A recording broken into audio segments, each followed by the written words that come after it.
Yang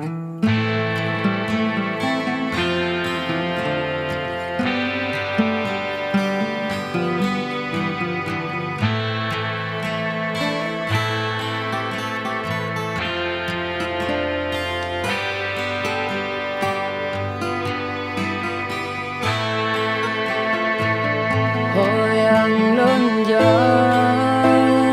tingkat kegata,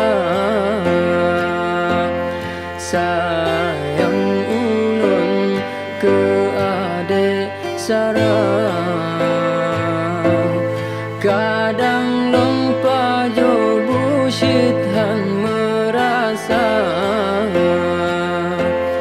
tingkat kegata cio di mata.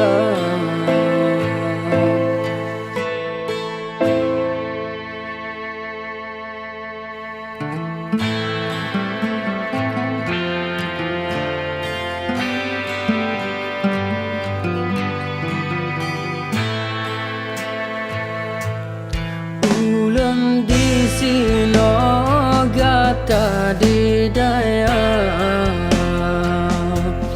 doa dari lun sayang mutua.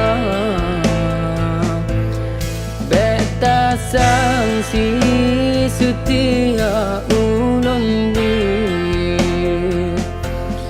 cinta dari lun nyo karena Allah.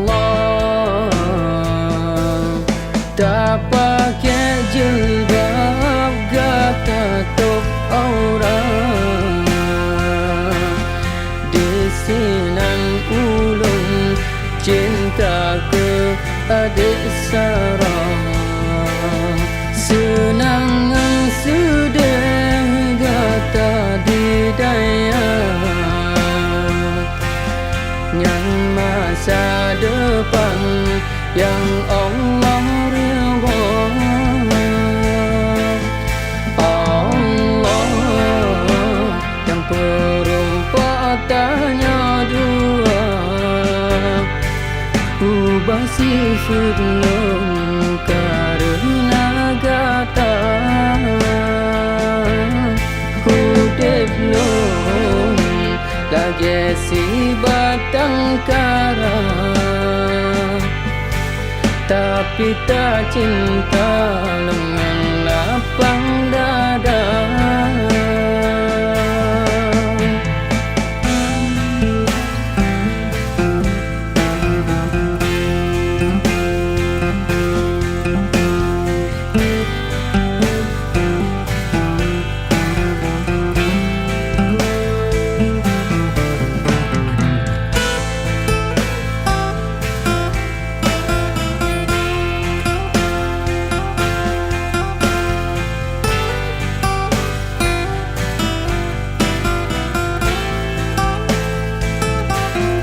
Alhamdulillah, puja ke Allah,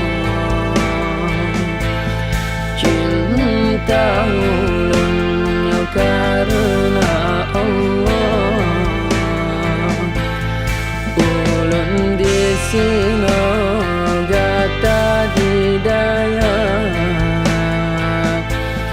butai dan cinta ke adik Sarah. Alhamdulillah, puja ke Allah.